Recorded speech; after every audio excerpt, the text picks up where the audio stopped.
firman Tuhan. Silakan Kak Roy. Selamat pagi Pak Antoni, Iya, Pak. terima kasih ya. Shalom Bapak Ibu semuanya, selamat pagi. Kembali lagi kita ketemu di Morning Koram Deo ya hari ini, hari Rabu, tanggal 3 September ya. Em, Topik saya pagi ini masih nyambung dari topik-topik yang lalu yaitu tentang 10 hal vital di dalam pernikahan. Oke, saya share screen dulu ya. Oke,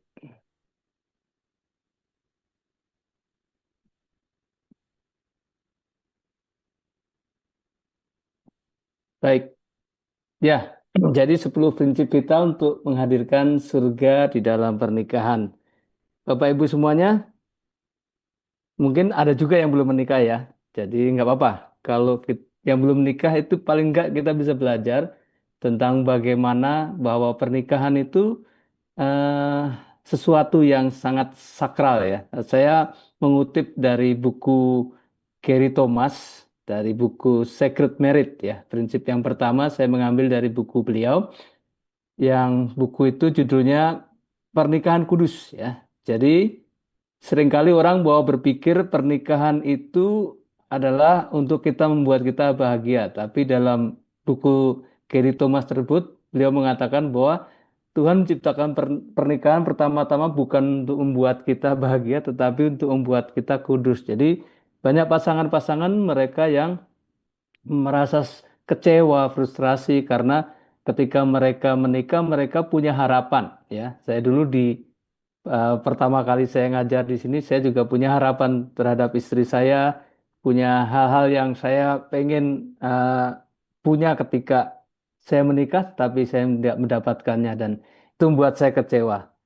Tetapi ternyata saya baru menyadari bahwa pernikahan itu bukan untuk kita mendapatkan sesuatu, tetapi untuk kita memberi sesuatu. Tuhan menciptakan pernikahan bukan untuk kita, aduh kita jadi bahagia, bukan. Tetapi ini adalah praktek sebenarnya. Tujuan pernikahan, Allah memakai pernikahan itu sebagai sarana pertumbuhan rohani, membentuk karakter dan mendekatkan kita kepada Kristus. Ya. Saya dulu pernah sharing juga bagaimana kalau pernikahan itu bisa membuat kita kudus ya kita saling mengaku ya kita punya kelemahan kita punya hal-hal yang mungkin akan dibantu oleh pasangan kita. Saya seringkali mengaku kepada istri saya punya kelemahan ini dan kemudian saya dan istri berdoa bersama-sama ya di hadapan Tuhan dan di hadapan Dia untuk melakukan komitmen perbaikan. Jadi itu membuat kita kudus ya. Jadi pasangan benar-benar dipakai sebagai alat pembentukan melalui suka, duka, konflik dalam pernikahan, perbedaan pendapat dan untuk mencikapkan ego kita juga, Bapak Ibu semuanya. Jadi yang pertama Tuhan menciptakan pernikahan bukan untuk membuat apa? Kita bahagia tapi membuat kudus. Jadi pasangan kita ya. Kita lihat ayatnya di sini. Tetapi hendaklah kamu menjadi kudus di dalam seluruh hidupmu sama seperti Dia yang kudus yang telah memanggil kamu sebab ada tertulis kuduslah kamu sebab aku kudus. Jadi hendaklah kamu menjadi kudus di dalam seluruh hidupmu. Ya, seluruh hidupmu termasuk kehidupan pernikahan kita ya. Kehidupan apapun, kehidupan kita di kantor, kehidupan kita mungkin yang masih kuliah, kehidupan dalam pekerjaan kita ya, dan termasuk dalam keluarga kita. Apakah kita bisa menjadikan itu tempat yang kudus juga? Nah, karena Tuhan berkata, kuduslah kamu sebab aku kudus. Kemudian suami-suami ya, hiduplah bijaksana ya. Bijaksana artinya apa? Bukan tentang saya, bukan tentang diri kita. Dengan istrimu sebagai kaum yang lebih lemah, hormati mereka ya. Hormati di dalam kasih karena mereka sebagai teman pewaris dari kasih karunia. Yaitu kita mendapat kasih karunia tadi tentang keselamatan, tentang kehidupan kekal dan mereka adalah orang yang juga diangkat sebagai anak Allah. Jadi punyailah prinsip ketika menikah eh, bahwa pasangan kita ini adalah anak Allah ya. Jadi saya selesaikan dulu yaitu supaya kehidupan doamu jangan terhalang. Jadi Artinya kita tidak mengalami konflik, nggak ada penghalang-penghalang yang menghalangi doa kita. Nah, Bapak Ibu semuanya, saya punya prinsip ketika saya sudah mengerti tentang kebenaran ini, saya bilang kepada Rina bahwa dalam dalam hidup saya bilang bahwa saya menikah dengan putri raja karena dia wanita aja tentu dia putrinya Allah, putri raja dari segala raja. Jadi karena dia seorang putri dari raja segala raja, jadi saya harus memperlakukan dia dengan hormat ya, karena saya menghargai raja yang menjadi bapaknya. Nah, ini sama juga istri-istri, punyailah pemikiran bahwa Anda menikah dengan putra raja ya. Dia pangeranmu, dia orang yang pernah menaklukkan hatimu masa lalu, dan dialah yang kamu mesti hormati dan hargai sebagai seorang pewaris kasih karunia.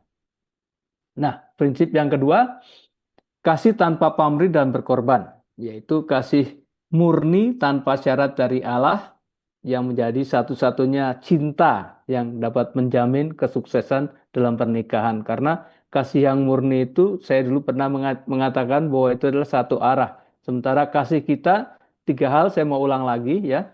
Kasih kita itu seringkali dipengaruhi faktor dari luar, eksternal. Kasih yang kalau saya begini baru saya dapat begitu ya. Kemudian yang kedua pertukaran dan ekspektasi kasih kita ya. Kasih kita itu penuh dengan seperti apa ya, trading ya. Nah, Anda jual saya beli gitu ya. Kemudian yang lebih parah lagi kita punya ekspektasi. Ekspektasi yaitu sesuatu yang saya harapkan yang berpusat pada diri saya. Saya ingin kamu begini begitu. Nah, kita lihat lagi gambar berikutnya. Kasih saya masih dipengaruhi oleh faktor eksternal. Jadi dari luar, kalau tanggal muda, habis gajian, mudah sekali mengasihi pasangan kita kan gitu ya. Jadi saya baru dapat menerima pasangan saya padanya jika suasana hati saya bagus, jika saya sedang senang, jika situasi sedang mendukung, dan jika-jika yang lain yang sedang saya dalam kondisi mood saya bahagia. Ya, jadi bisa mengasihi. Tapi kalau lagi moodnya jelek nggak bisa mengasihi. Nah, ini seringkali yang menjadi jebakan kita. Kemudian yang kedua, kasih kita pertukaran ya. Saya memberi untuk mendapat ya. Jadi kalau Anda sopan, saya segan. Itu kan seringkali gitu. Nah, saya menghargai kamu karena kamu menghargai saya. Padahal prinsip yang benar, saya menghargai dia karena dia adalah pribadi yang sudah berharga, diciptakan Tuhan berharga. Jadi semua kalau exchange ini ya intinya saya memberi untuk mendapat ya. Kasih pertukaran itu sesuatu yang berpusat pada diri kita sendiri. Kemudian ekspektasi, saya mengharapkan kamu memenuhi harapan saya, baru kamu dapat dikasihi. Jadi ini kasih yang sifatnya pamrih. Seseorang harus me- menaiki tangga prestasi atau tangga apa ya, aksi untuk baru bisa kita kasihi. Jadi harus ada aksi dulu, tindakan dulu baru bisa dikasihi. Padahal Tuhan mengasihi kita tanpa itu semua kan ya. Kita tidak perlu berbuat baik awalnya untuk kita bisa dikasihi Tuhan. Karena apa? Karena kasih Tuhan kepada kita justru ketika kita masih di dalam hidup dalam dosa, Tuhan mati buat kita. Nah, inilah kasih Tuhan, yaitu kasih satu arah, selfless sacrificial love. Jadi ketika Tuhan memberi, kita itu menjadi sempurna. Coba kalau sama pasangannya katakan, ketika Tuhan mengasihi kita, itu menjadikan kita sempurna. Karena apa? Tadinya kita tidak layak, tidak berharga, tapi karena pengorbanan Kristus, kita kemudian menjadi pribadi yang berharga, menjadi layak, menjadi sempurna karena Allah yang menyempurnakan kita. Jadi tidak ada yang namanya timbal balik. Nah, Allah ingin mengubah kasih kita menjadi kasih yang murni dari hatinya sendiri, yang apa? Bersumber dari dalam dan itu abadi, ya. Bersumber dari dalam dari kasih Allah tanpa syarat dan satu arah, dilakukan dengan penuh tekad. Itulah kasih Allah. Bapak Ibu semua, jika setiap orang di dalam pernikahan melakukan kasih ini, saya percaya tidak akan ada yang namanya perceraian. Perceraian itu karena adanya harapan-harapan yang tidak terjadi, yang kemudian menumpuk, menumpuk, menumpuk, menumpuk, dan akhirnya setelah itu meledak terjadilah konflik dan akhirnya orang akhirnya ya udahlah lebih baik kita tidak bersama-sama. Nah, kalau kita dari awal memiliki kasih yang namanya tanpa ekspektasi tadi, itu yang akan membuat kita bisa terus mengasihi orang walaupun orang itu tidak berguna. Ya, karena Tuhan me- eh, mengasihi kita karena apa? Karena kita tuh penuh dengan dosa kan. Jadi harusnya semakin pasangan kita dalam tanda kutip tidak berguna, harusnya semakin besar kasih yang kita berikan kepada mereka. Ya, saya dan Rina seringkali ngomong begitu. Ya, Roy, saya sayang kamu. Ya, walaupun kamu nggak berguna. Ya, jadi sekali lagi saya nggak boleh tersinggung karena itu. Dan juga sama. Rina punya kelemahan di dalam banyak hal yang kemudian saya dalam hal itu saya harus mereframe otak saya, harus memprogram otak saya. Saya harus mengasihi dia, saya harus mengasihi dia. Saya menebus dia dalam itu karena ibarat orang yang sama-sama punya cacat emosi ya. Dia punya kelemahan di bidang itu, saya punya kelemahan di bidang itu dan kita bersatu sama-sama, kita berjalan bersama, kita menopang di dalam kelemahan masing-masing. Jadi itu kasih ya. Nah, ini ayatnya. Inilah kasih itu bukan kita yang telah mengasihi Allah, tetapi Allah yang telah mengasihi kita dan yang telah mengutus anaknya sebagai pendamaian bagi dosa-dosa kita. Jadi inilah kasih itu bukan kita yang mengasihi Allah, ingat, tetapi Allah yang mengasihi kita, yang lewat pengorbanan Kristus sebagai pendamaian bagi dosa-dosa kita. Saudara-saudaraku yang kekasih, jikalau Allah sedemikian mengasihi kita, maka haruslah kita juga saling mengasihi. Jadi ingat, kenapa kita mengasihi? Ya karena Allah lebih dahulu mati buat kita. Dia lebih dahulu menyatakan kasihnya. Dia lebih dahulu memberi teladan kepada kita cara mengasihi. Itu sebabnya juga harus mengasihi orang-orang di sekeliling kita dengan kasih yang sedemikian. Prinsip yang ketiga, berbagi perjalanan spiritual. Ya, ini penting bagi pasangan suami istri dan juga buat keluarga ya, berdoa bersama, berbagi wawasan, arahan spiritual yang baru ya. Eh, kita perlu membangun ini terus-menerus ya.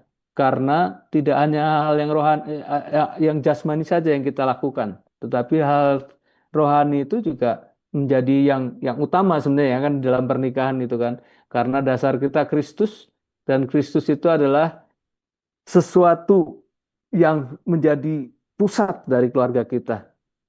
Roh Kudusnya yang diturahkan buat kita itulah yang menjadi cara untuk memberdayakan kita. Nah, jadi kita berjalan bersama, melakukan sesuatu secara bersama-sama. Saya ingat Kasih Carson menyatakan bahwa tidak mungkin kita itu bisa dekat dengan pasangan kita kalau kita tidak pernah berdoa bersama-sama. Karena apa? Dengan berdoa bersama-sama itu kita bersepakat di dalam roh kita kan. Kita kemudian jadi terbuka. Hal yang rohani yang kita jalani bersama, bagaimana kita sharing eh, pengalaman spiritual kita kepada pasangan kita. Paling enggak sharing saat teduh, paling enggak ya. Itu menjadi sesuatu yang biasa. Apa yang kamu dapat? Apa yang saya bisa melihat perspektifnya dia ketika satu perikop Alkitab misalnya dia baca dan saya baca dari apa yang dia sharing saya bisa melihat dia mendapatkan ini. Kemudian dia juga bisa belajar dari saya apa yang saya dapatkan. Jadi berbagi wawasan dalam arahan spiritual yang baru itu yang membuat kita terus bersemangat gitu ya. Karena itu yang membawa kita dari perjalanan ke perjalanan. Jadi sesuatu yang supra alami itu harusnya menjadi hal-hal yang alamiah terjadi dalam hidup kita. Sekali lagi saya ulangi, jadi sesuatu yang supra alami, hal-hal yang spiritual itu harusnya yang menjadi hal-hal yang alamiah yang harus kita lakukan sehari-hari dalam hidup kita. Karena tanpa hal itu keluarga kita tidak akan kuat ya. Karena inilah menjadi sumber bagi kita. Doa, firman Tuhan, nilai-nilai itu semua berasal dari sana. Yang keempat, mengatasi rasa tidak aman ya. Setiap kita punya luka ya, setiap kita punya trauma dan trauma-trauma itu Bapak Ibu semuanya itu adalah kemudian yang membentuk kita. dari muda itu ya. Anak yang membutuhkan sesuatu, dia butuh rasa aman, dia butuh emosional yang diperhatikan, dia butuh eh, pemeliharaan dari orang tuanya, dia membutuhkan hal-hal yang eh, seharusnya dia bisa bertumbuh gitu di dalam kehidupannya. Ya, pasti sandang, pangan, papan semuanya, termasuk kebutuhan rohaninya. Dan ada banyak hal yang mungkin tidak terpenuhi dalam kehidupan anak ini waktu bertumbuh, itu yang membuat dia kemudian beradaptasi. Adaptasi, adaptasi, adaptasi, akhirnya seseorang itu menjadi orang yang bukan dirinya yang sejati karena beradaptasi tadi. Nah, ini adalah luka-luka itu tadi tuh, yang karena orang tidak menjadi dirinya, akhirnya dia tidak menjadi orang yang sejati. Nanti ada pengajaran tentang ini, tentang diri sejati dan diri palsu. Dalam pernikahan kita perlu mengatasi itu. Bagaimana diri kita yang sejati itu yang harusnya kita tampilkan, karena ada banyak ya, ada bisa topeng yang kita tampilkan, apa yang kita tampilkan sekarang, kemudian apa kata orang tentang saya, dan eh, daripada kita menampilkan diri kita yang sesungguhnya. Jadi kita harus ini tentang bagaimana mengakui dan mengatasi rasa tidak aman dan akan menentukan kemenangan dalam pernikahan. Jadi kalau seseorang punya rasa amannya itu dikedepankan, kemudian akan membawa banyak konflik karena 90% dalam pernikahan itu konflik berasal dari rasa tidak aman. Jadi ini penting sekali. Walaupun komunikasi benar, tapi kalau orangnya tidak punya rasa aman, ini akan membuat apapun jadi susah ya, gitu ya. Karena diperhatikan sedikit salah ya kan. Aduh, jangan-jangan orang ini punya maksud nih di balik ini. Ya. Atau kalau tidak diperhatikan, aduh orang ini kurang perhatian ya. Nah, istriku ini gimana sih? Atau suamiku ini gimana? Nah, itu bicara tentang rasa tidak aman. Untuk seorang ibu itu biasanya memberikan rasa keintiman ya dari kepada bayinya dari umur 0 sampai 6 tahun ya. Tapi kalau seorang anak dia tidak mendapatkan perhatian dari ibunya dari 0 sampai 6 tahun, dia punya problem dengan kedekatan ya, keintiman. Nah, ini kemudian akan terbawa di dalam pernikahan ya. Kalau ini tidak, problem ini tidak di apa ya, ada cure-nya kalau tidak ada penanganannya ya. Contoh, eh, istri saya itu orang yang tidak bisa mudah akrab kepada orang. Kenapa? Ya karena memang waktu kecil istri saya ibunya sudah meninggal waktu dia masih muda ya gitu ya. Jadi dia secara perhatian dari orang tuanya, dari ayahnya, dia sangat diperhatikan. Ayahnya dia tidak mengalami yang namanya fatherlessness karena dia dekat sekali. Sampai umur sebelum menikah dengan saya itu setiap hari perhatian ayahnya cukup ya. Dijemput ke kantor tiap hari, diantar jemput begitu, dan mengalami perhatian yang cukup dari ayah. Tapi dari sisi ibu dia kurang. Nah, kemudian ketika menikah, ya saya untungnya saya orangnya cukup hangat. Tetapi di awal pernikahan membuat saya cukup frustrasi juga ya, stres karena saya sudah berusaha hangat tapi dia orangnya dingin gitu ya. Nah, tadi kembali kepada prinsip yang pertama. Apa yang saya harapkan? Saya berharap dia menjadi orang yang begini-begini, akhirnya saya tidak bahagia dalam pernikahan. Kenapa? Karena eh, itu yang menyebabkan konflik kan akhirnya. Saya udah begini-begini kamu, tetapi kamu tetap aja seperti itu. Kamu tetap aja dingin dan sebagainya.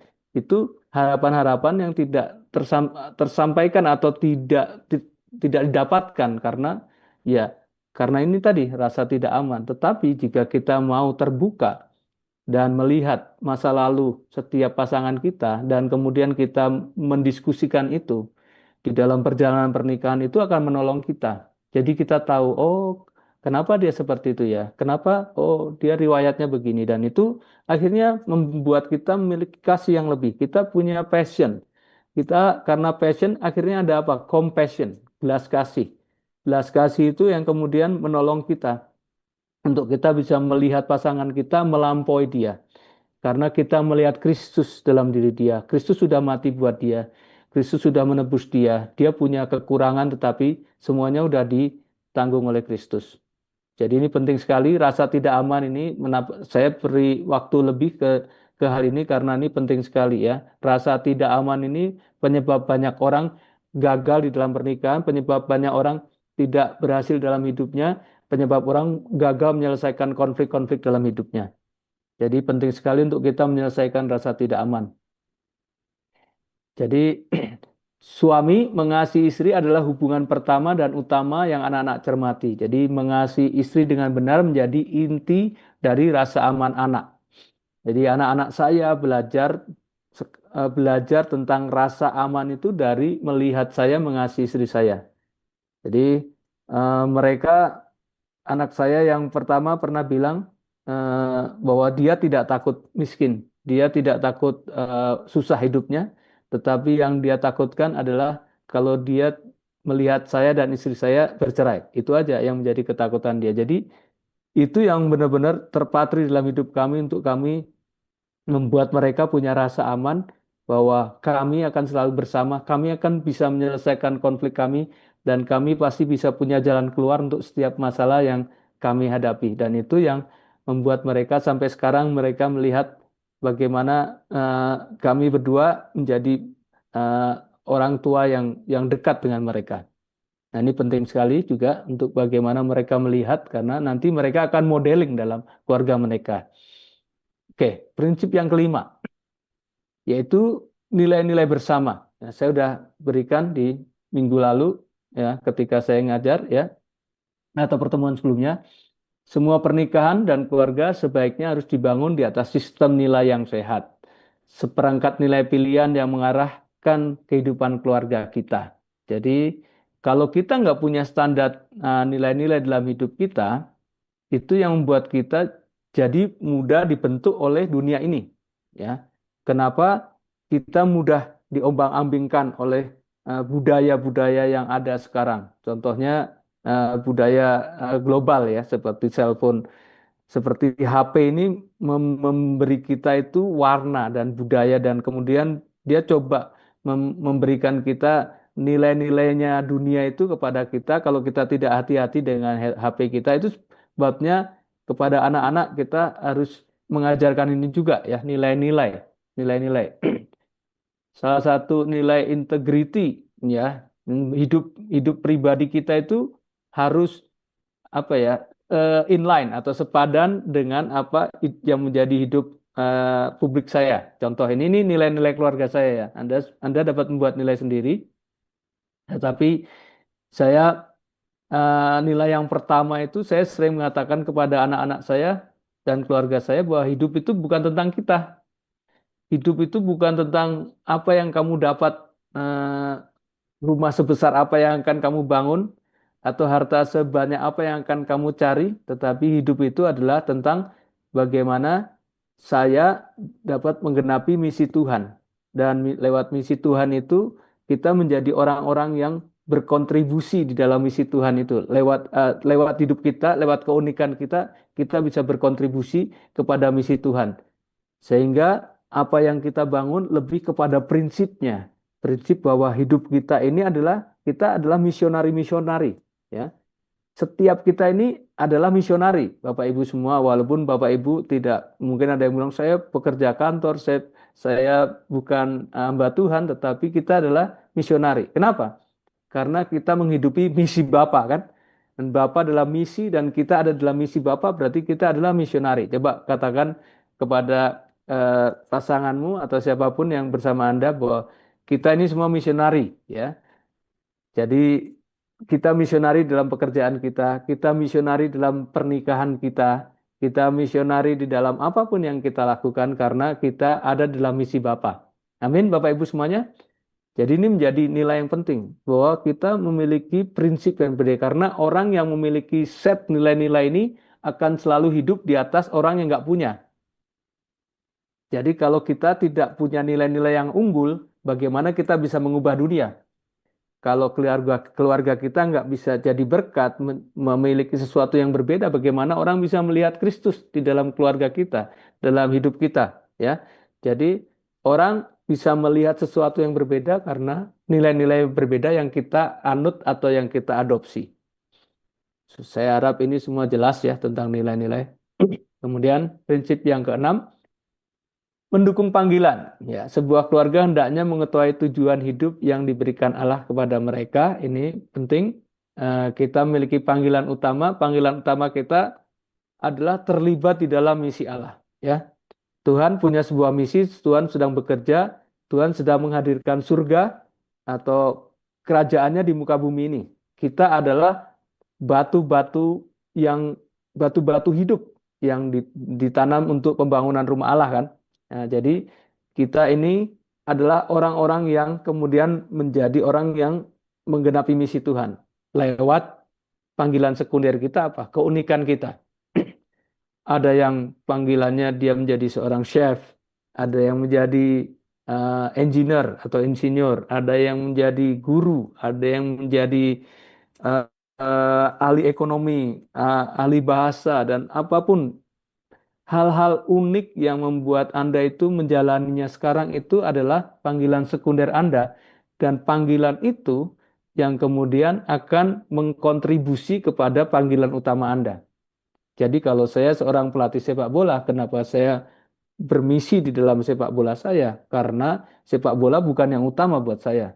Jadi prestasi sepak bola itu bukan yang saya cari, tetapi bagaimana lewat sepak bola yang berbeda yang saya lakukan itu akan menggenapi misi Tuhan.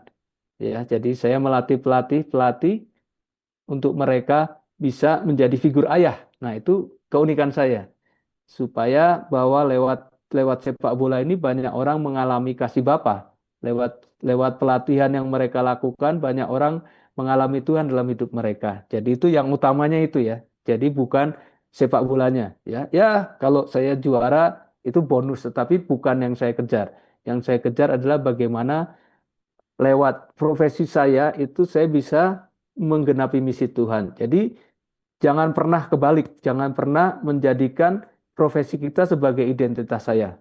Nah, jadi saya tidak pernah menjadikan pelatih sepak bola itu sebagai identitas saya. Saya seorang pelatih sepak bola karena tujuan utama saya bukan menjadi pelatih sepak bola. Tujuan utama saya adalah menjadi murid Tuhan, murid Kristus yang kemudian menggenapi misi Bapak lewat panggilan saya di bidang olahraga. Seperti itu ya Bapak Ibu. Jadi mesti jelas dengan ini. Anak-anak mesti diajarkan tentang panggilan utamanya bukan untuk ini tapi untuk menggenapi misi Tuhan lewat apa? Keunikan itu mesti digali dari kecil. Jadi kami dari kecil udah bisa menggali anak-anak kami. Yang pertama dia di bidang teknologi, dia mau menjadi misionaris di bidang teknologi, ya sesungguhnya udah terjadi. Kenapa? Karena lewat teknologi, ketika dia nanti menghasilkan melakukan bisnis, dia bisa menghasilkan sesuatu dan lewat sesuatu itu dia akan melakukan pekerjaan, dia bisa mendukung pekerjaan misi lewat itu. Yang kedua, dia lewat kulineri, ya. Kemudian yang ketiga lewat seni. Jadi kami udah temukan itu dan kami mendukung anak-anak kami untuk melakukan itu. Oke, prinsip yang ketujuh. Kasih dan rasa hormat. Nah, ini udah sering kali juga kita sampaikan dari sejak awal tentang kasih dan rasa hormat ini penting ya. Ya, love and respect ini juga menjadi landasan dasar. Karena pasangan kita harus tahu bagaimana hal ini dipahami oleh mereka kan. Nah, ini yang sangat penting buat buat kita dalam pernikahan bahwa kalau suami-suami itu mendiman atau menginginkan rasa hormat dari istrinya, tapi firman Tuhan mengatakan bahwa suami harus mengasihi dulu istrinya, ya. Jadi harus mengerti tentang ini, ya. Jadi, hai suami, kasihlah istrimu, ya. Sebagaimana Kristus telah mengasihi jemaat dan menyerahkan dirinya baginya untuk menguduskannya. Sesudah ia menyucikannya dengan memandikan dengan air dan firman. Jadi, bagaimana kasih Kristus yang kita praktekkan kepada istri, kalau suami mempraktekkan kepada istri, kemudian akan membuat istri itu memiliki penundukan diri karena dia dikasih, dia dicintai, dia dibuat menjadi pribadi yang sangat istimewa. Dia pasti akan kemudian, saya yakin ibu-ibu tidak akan kemudian besar kepala, tetapi dia akan justru sangat respect dengan suaminya dan dia lebih menghargai suaminya, ya. Tapi juga ada ayat buat istri bahwa istri-istri harus tunduk kepada suami supaya eh, supaya jika ada mereka yang tidak taat kepada firman, mereka juga tanpa perkataan dimenangkan oleh kelakuan istrinya. Jadi kalau istri itu tunduk kepada suami itu bisa memenangkan hati suaminya, ya, karena dengan penundukan, dengan ketaatan, ya dia berikan teladan kepada suami. Nah, itu Tuhan bisa pakai itu sebagai alatnya juga. Oke, prinsip yang ke-8, struktur akuntabilitas. Ini saya bilang yang kemarin itu ya tentang meja dukungan, memiliki 10 orang penting sebagai orang penting sebagai meja dukungan mereka. Tapi saya kemarin katakan bisa dipersimpel dengan kita memiliki orang yang mementor kita, kemudian kita memiliki orang yang kita mentor, dan kemudian peer, orang di kiri kanan kita, ya. Jadi ada orang yang kita bina, kenapa? Karena mereka yang mengecek akuntabilitas kita.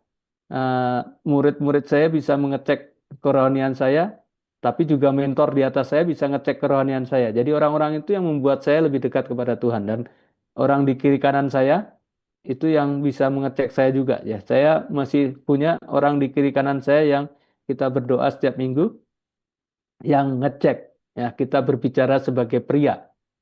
Ini penting sekali, dan istri saya juga punya nomor mentor saya. Kalau saya macem-macem, dia bisa hubungin mentor saya untuk kemudian mentor saya tegur saya. Itu mudah sekali buat dia lakukan.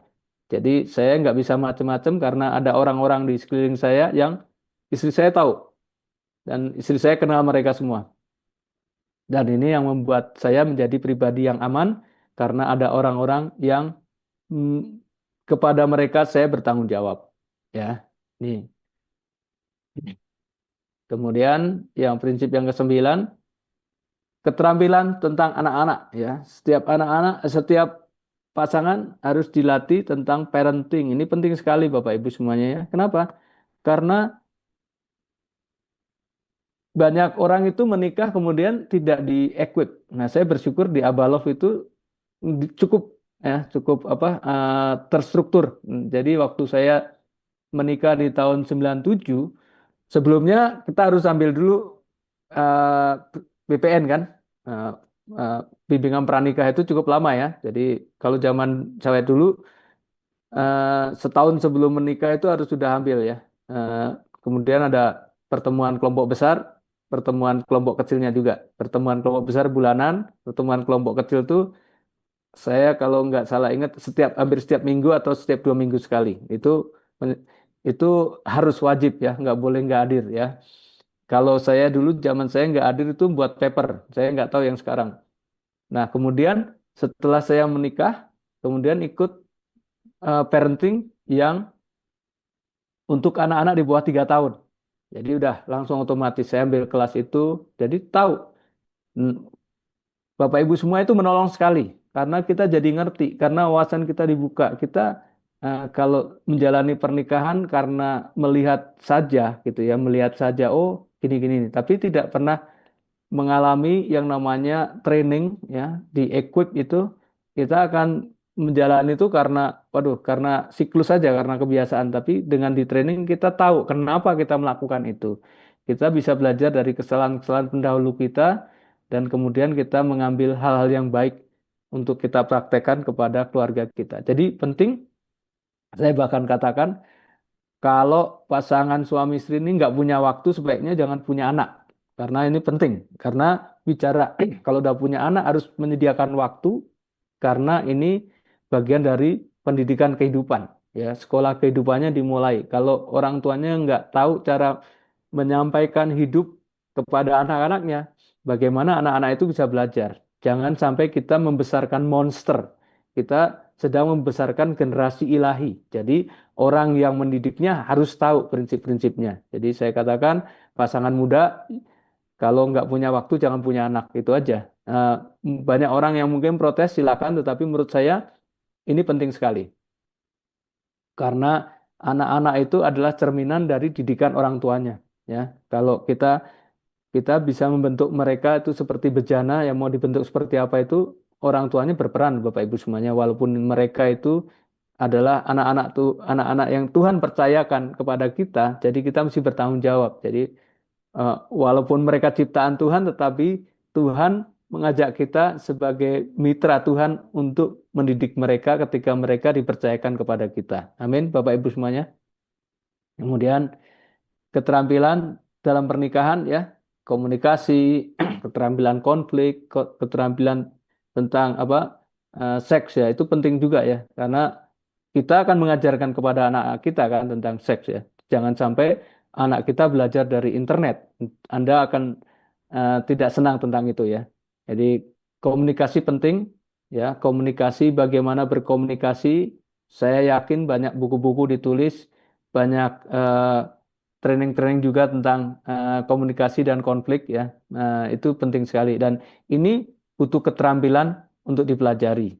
Dan keterampilan ini dimulai dengan keterampilan untuk mendengar ya. Mendengar itu penting karena banyak orang merasa dia sudah mendengar, tetapi sebenarnya dia mendengar untuk menjawab daripada mendengar untuk memahami. Nah, ini beda sekali ya. Yesus di dalam Alkitab ditanya banyak pertanyaan ya. Ada mungkin 300 pertanyaan kalau nggak salah, tetapi Yesus biasanya tidak langsung menjawab, tetapi akan menjawab dengan pertanyaan atau dengan refleksi. Karena apa? Karena itu lebih lebih dalam ya daripada kita mendengar langsung kasih solusi. Orang itu tidak senang. Begitu orang curhat langsung kasih solusi itu nggak senang. Nah, ini penting. Mendengar dan kita punya sikap untuk melayani. Ini ada keterampilannya. Mungkin saya kasih contoh satu ya tentang lima level komunikasi. Mungkin udah ada yang tahu atau mungkin ada juga yang belum ya. Jadi dalam komunikasi level yang pertama itu level namanya basa-basi. Itu bicara hal-hal ya kalau saya tanya apa kabar, jawabnya pasti baik ya. Ya, benar nggak? Nah, di dalam pernikahan atau dalam kehidupan kita sehari-hari, kita nggak mau cuma percakapan yang seperti ini. Halo Tony, apa kabar? Baik. Atau Rina gimana? Baik. Masuk gitu terus ya bosen lah tiap hari cuma di level itu gitu ya. Harus naik levelnya. Harus ada level yang namanya level komunikasi tentang fakta. Oh, dia menceritakan sesuatu ya. Oh, fakta bahwa ini tadi terjadi eh, demo di sana, ada rumah yang dijarah atau apa segala sedang in ya sekarang ya fakta seperti itu. Atau fakta bahwa oh, dia lahir dari keluarga seperti ini dan itu eh, fakta yang kita bisa ngobrol ya. Cari aja tentang fakta. Tetapi kalau kita sedang membangun hubungan, saya rasa tidak ngomong tentang fakta, tetapi bicara juga tentang opini atau pendapat. Pendapat penting karena seseorang perlu menyatakan pendapat supaya kita tahu wawasan dia seperti apa, ya kan?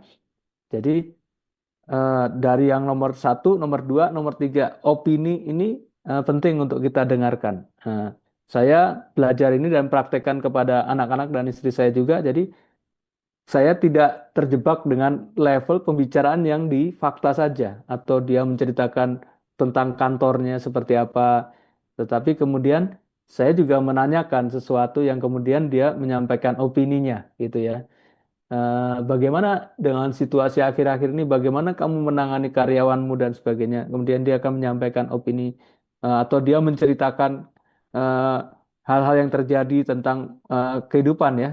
Sekarang dia mengelola anak buah misalnya, dan dia menceritakan dan saya menanyakan dia pendapat dia bagaimana menghadapi kesulitan-kesulitan itu. Ya, jadi ini kemudian menarik ya, sampai kemudian nggak di level itu aja.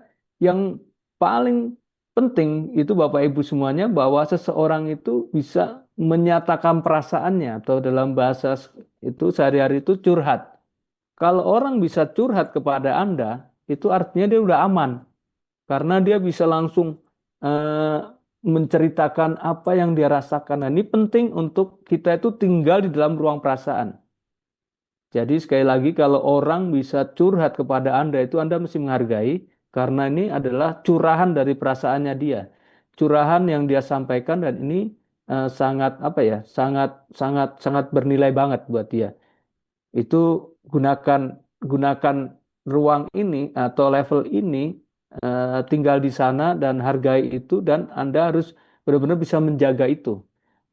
Jadi saya tidak mau kepada anak dan istri hanya ngomong tentang ini. Percuma kalau kita ngomong ini aja terus tiap hari opini, fakta, basa-basi, tetapi tidak ada perasaan yang dia ceritakan. Artinya apa?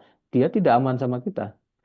Tapi kalau dia bisa menceritakan, aduh saya sedang lemah, saya begini, saya begitu, dan itu berarti seseorang bisa menceritakan kerentanan dia atau kelemahan dia itu berarti dia mempercayai kita. Jadi kita perlu hargai ini. Dan level yang paling tinggi dalam pernikahan adalah level yang namanya keterbukaan total. Karena apa?